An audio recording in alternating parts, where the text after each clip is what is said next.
नमस्कार, मैं सुप्रिया और आप देख रहे हैं 4 PM महाराष्ट्र। देश में लोकसभा चुनाव का बिगुल बज चुका है, जिसको लेकर सभी पार्टियां जोर शोर से चुनाव की तैयारियों में जुटी हुई हैं और अपने अपने कार्यों को जनता के बीच पहुंचाकर गिना रही हैं और जनता से समर्थन मांग रही हैं। इसी कड़ी में महाराष्ट्र की राजनीति में एक बार फिर से नया मोड़ सामने आया है, जहां मनसे के पदाधिकारियों ने पार्टी में विद्रोह कर दिया है और एक के बाद एक पदाधिकारी मनसे पार्टी से अपना इस्तीफा दे रहे हैं। इसका मुख्य कारण राज ठाकरे द्वारा मोदी को समर्थन देना है। बता दें कि पिछले दिनों राज ठाकरे ने मुंबई के शिवाजी पार्क में रैली के दौरान जनसभा को संबोधित करते हुए जनता को स्पष्ट करते हुए कहा था कि हम बिना किसी समझौते के मोदी को अपना समर्थन दे रहे हैं, जिसके तुरंत बाद से मनसे में विद्रोह शुरू हो गया था और मनसे के पार्टी सचिव ने फेसबुक पर पोस्ट करते हुए पार्टी से इस्तीफा दे दिया था। वहीं पार्टी से इस्तीफा देने का सिलसिला यही नहीं थमा। पार्टी सचिव के एक के बाद एक कई पदाधिकारियों ने विरोध व्यक्त करते हुए पार्टी से अपना इस्तीफा दे रहे हैं और राज ठाकरे का जमकर विरोध कर रहे हैं। वहीं पार्टी पदाधिकारियों के विरोध के चलते राज ठाकरे का वर्चस्व अब महाराष्ट्र में धीरे धीरे कम हो गया है। बता दें कि पार्टी में होता विरोध देख राज ठाकरे चिंतित नजर आ रहे हैं। आपको बता दें कि इलेक्टोरल बॉन्ड का डाटा सार्वजनिक होने के बाद से पूरे देश में पीएम मोदी समेत बीजेपी का बड़े स्तर पर विरोध हो रहा है, जिसको देखते हुए जनता के साथ साथ उनसे हाथ मिलाने वाले के साथ भी काफी विरोध देखने को मिल रहा है। पार्टी पदाधिकारियों समेत आम जनता भी पार्टी का विरोध कर रही है। वहीं इस विरोध से डरी भाजपा अपने साथ ईडी, सीबीआई समेत तमाम सरकारी तंत्रों के द्वारा डरा धमका कर विपक्ष के बड़े चेहरों को अपने पाले में शामिल कर रही है। वहीं चुनावी चंदे का डाटा सार्वजनिक होने के बाद से पीएम मोदी का चेहरा बेनकाब हो चुका है, जिसका डर बीजेपी सहित पीएम मोदी में व्याप्त है, जिसको देखते हुए पीएम मोदी प्रधानमंत्री पद की गरिमा को भूल बैठे और एक के बाद एक रैली कर रहे हैं और डरा धमका कर पुलिस प्रशासन की मदद से भीड़ इकट्ठा कर रहे हैं, ताकि जनता के बीच ये संदेश जाए कि पीएम मोदी की लोकप्रियता में कोई कमी नहीं आई। आपको बता दें कि किसी की भी तानाशाही अधिक दिन तक नहीं चलती है। पीएम मोदी कितना झूठ बोलने वाले हैं, इतना झूठ बोलने वाला व्यक्ति कभी भी राजनीति में नहीं आया है और भविष्य में भी शायद आए। वहीं पढ़ी लिखी युवा पीढ़ी सड़कों पर धूल फांक रही है। युवा बेरोजगारों को लेकर पीएम मोदी के पास कोई रोजगार नहीं है, कोई भी वैकेंसी नहीं निकल रही है और चुनाव के ठीक पहले अपनी जेब भरने के लिए कई सारी वैकेंसियां निकाली गई थी, जिससे सरकार को राजस्व मिल गया, जिसके माध्यम से चुनाव के समय विधायकों और नेताओं को खरीदने का काम हो रहा है। वहीं बीजेपी की जेब भर गई और निकली वैकेंसियों का पेपर भी करा दिया गया, लेकिन पेपर लीक हो गया और भर्ती परीक्षा को निरस्त कर दिया गया और दोबारा जून में कराने का नोटिफिकेशन जारी किया गया है। वहीं ऐसा पहली बार नहीं हुआ है।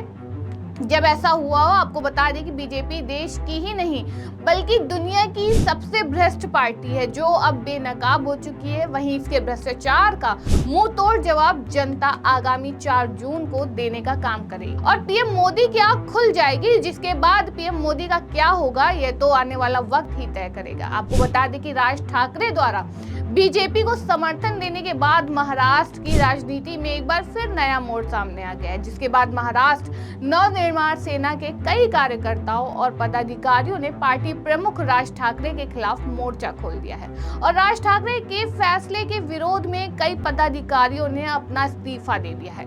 बता दें कि महाराष्ट्र में राज ठाकरे की पार्टी महाराष्ट्र नवनिर्माण सेना को भाजपा नीति एनडीए का समर्थन करना भारी पड़ता दिख रहा है। पार्टी के अंदर ही विरोध की आवाजें उठने लगी हैं। पार्टी के कई पदाधिकारियों ने पार्टी प्रमुख राज ठाकरे द्वारा प्रधानमंत्री मोदी और राज्य में भाजपा नीति गठबंधन को समर्थन देने की घोषणा के बाद विरोध स्वरूप इस्तीफा दे दिया है। सबसे पहले मनसे के महासचिव कीर्ति कुमार शिंदे ने भी पार्टी से इस्तीफा दे दिया है और मिहिर दवाते और मुंबई के बाहरी इलाके डोंबिवली में मनसे की छात्र शाखा के पदाधिकारियों ने भी पार्टी छोड़ दी है, जिसके बाद कीर्ति कुमार ने अपने फेसबुक पर फैसले का विरोध करते हुए कहा कि एमएनएस प्रमुख ठाकरे ने 2019 में पीएम मोदी और बीजेपी के खिलाफ स्टैंड लिया था, लेकिन आज 5 साल बाद राज साहब ने देश के इतिहास के सबसे महत्वपूर्ण क्षण में अपनी राजनीतिक भूमिका बदल दी है, जो गलत है। बता दें कि मंगलवार को अपनी वार्षिक गुड़ी पड़वा रैली में राज ठाकरे ने पीएम मोदी और उनके गठबंधन को बिना शर्त समर्थन देने की घोषणा की, जिसमें भाजपा एकनाथ शिंदे के नेतृत्व वाली शिवसेना और अजीत पवार के नेतृत्व वाली राकांपा शामिल थी। वहीं 2006 में गठित एमएनएस ने 2014 में पीएम पद के लिए मोदी की उम्मीदवारी का समर्थन किया था। हालांकि अपनी वक्तृत्व कला के लिए जाने जाने वाले फायरब्रांड नेता ठाकरे 2019 में कटु आलोचक बन गए हैं और उन्होंने मोदी की नीतियों पर हमला किया।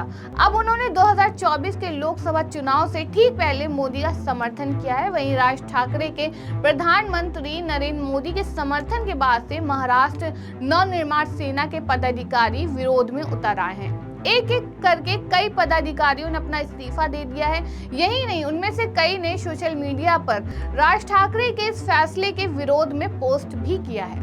मंगलवार को गुड़ी पड़वा रैली में महाराष्ट्र नवनिर्माण सेना प्रमुख राज ठाकरे ने प्रधानमंत्री नरेंद्र मोदी और राज्य में भाजपा की महायुति गठबंधन को समर्थन देने का बड़ा फैसला लिया था।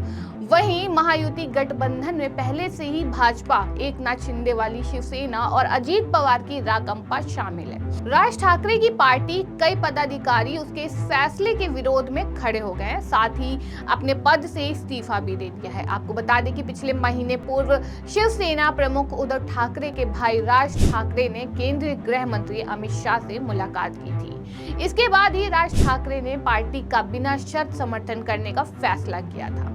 महायुति गठबंधन में भाजपा एकनाथ शिंदे के नेतृत्व वाली शिवसेना और अजीत पवार के नेतृत्व वाली राष्ट्रवादी कांग्रेस पार्टी शामिल है। वहीं ठाकरे के रुख का उल्लेख करते हुए मिहिर दवाते और मुंबई के बाहरी इलाके डोंबिवली में मनसे की छात्र शाखा के पदाधिकारियों ने भी पार्टी छोड़ दी है। दावते ने कहा कि ठाकरे द्वारा प्रधानमंत्री मोदी को समर्थन देने की घोषणा के बाद उन्होंने विरोध स्वरूप पार्टी छोड़ी है। वहीं उन्होंने कहा कि हमने देखा कि राजा साहब के बदलते रुख का सामना करना मुश्किल है, इसलिए अलग होना ही बेहतर है। उन्होंने कहा कि कार्यकर्ताओं का एक वर्ग चुप है, लेकिन ठाकरे के फैसले से खुश नहीं है। राज ठाकरे का यह फैसला पिछले महीने केंद्रीय गृह मंत्री अमित शाह के साथ उनकी मुलाकात के बाद सामने आया है। महाराष्ट्र की 48 लोकसभा सीटों पर 19 अप्रैल से 20 मई के बीच 5 चरणों में मतदान होगा और मतगणना 4 जून को होगी। वहीं पहले चरण के मतदान में महज कुछ ही दिन शेष बचे हैं, जिसको देखते मनसे के पदाधिकारियों का विरोध बीजेपी समेत मनसे पर भी भारी पड़ता नजर आ रहा है।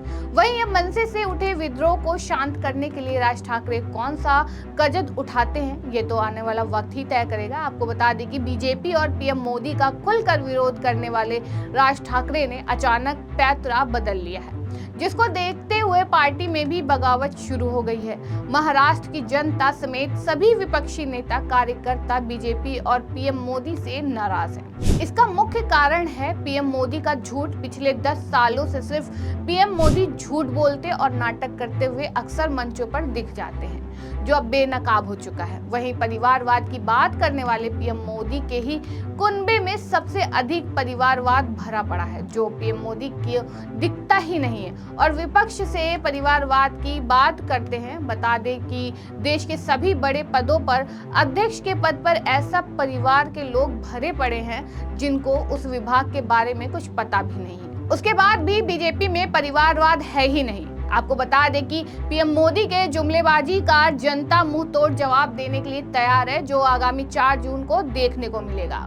इस खबर में फिलहाल इतना ही। ऐसी ही तमाम खबरों के लिए बने रहिए, देखते रहिए 4 PM महाराष्ट्र। धन्यवाद।